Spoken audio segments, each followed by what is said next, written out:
2차 세계대전을 다루는 장면에서 일본의 패배를 외치며 환호하는 내용으로 큰 논란을 일으켰던 일본 애니메이션이 있습니다.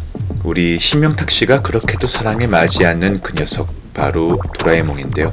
최근 중국의 매체 토어타워에서는 과거 도라에몽에서의 한 장면을 재조명한 바 있습니다. 해당 장면을 보면 도라에몽은 말합니다. 바다에 오물을 쏟다니 정말 교양이 없다.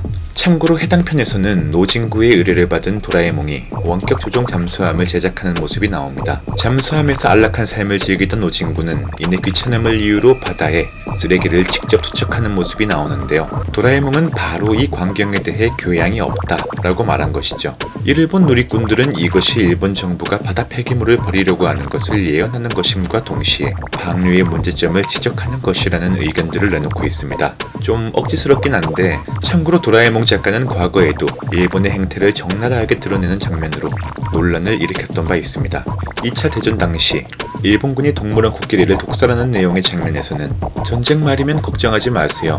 곧 끝나니까요. 일본이 지거든요. 라며 두 팔 벌려 환호하는 장면을 연출한 건데요. 자신이 겪었던 태평양 전쟁과 2차 세계대전에서의 참담한 경험을 있는 그대로 사실적으로 묘사하여 작품 중 전쟁 소재를 종종 등장시키곤 했던 것이죠. 그렇다면 오늘 주제로 다시 돌아와 여러분은 아마 최근 언론 보도들을 통해 현 후쿠시마 방류 상황에 대해 익히 파악하고 계실 겁니다. 정말 기가 막히는 현 상황 속에서 여러분은 일본의 이러한 방류 활동이 이번이 처음이 아니라는 사실 또한 알고 계셨나요? 일본은 이미 수도권의 원자력 연구개발기구 도카이 제처리 시설에서 1997년부터 2007년까지 장장 30년간 트리튬 오염수를 바다에 방류해왔습니다. 이는 후쿠시마 제1원자력 발전소에서 발생한 오염수의 5배에 달하는 삼중수소 트리튬물로서 제그마치 총 4,500조 베크렐의 삼중수소가 포함된 오염수가 태평양으로 방류된 건데요. 현 시점에 도카의 재처리 시설은 폐쇄 조치에 들어갔지만 지금도 삼중수소가 포함된 물의 배출은 계속되고 있는 상황입니다.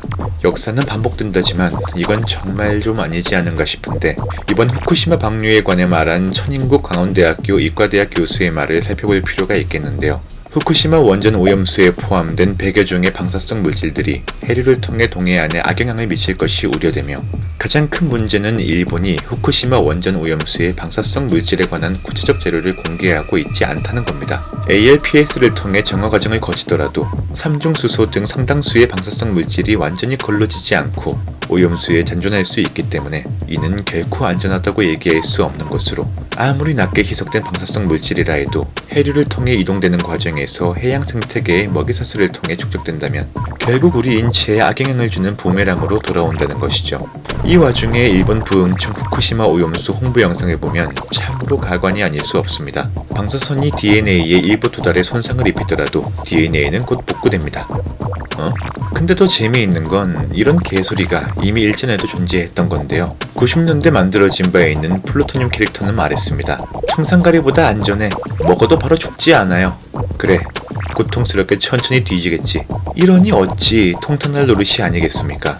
후쿠시마 오염수의 방류에 대한 향후 전망을 조금 살펴보자면 오염수는 시계 방향으로 북태평양 해류를 거쳐 동해안으로 다시 유입되게 됩니다. 결과적으로 편입 방식과 계절에 따라 짧으면 6개월, 길면 1년 안에 문제가 생길 가능성이 크며 일본 측에서 축소 및 왜곡, 은폐한 데이터로 인해 우리나라 먹거리에는 치명적인 문제가 생길 텐데요.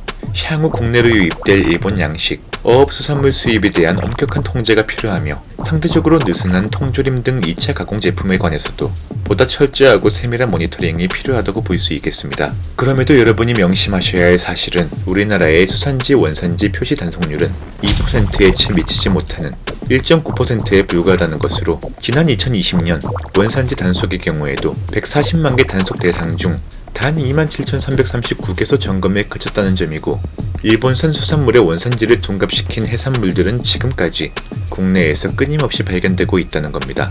상황을 보시면 아시겠지만 여러분의 건강을 100% 지키기 위해서 해야 할 것은 단 한 가지입니다. 방류 전까지 국내 양식 수산물만 신나게 먹고 앞으로는 해산물을 입에도 안 대고 살면 되는 거죠. 후쿠시마 방류, 이젠 가설이 아닌 현실입니다.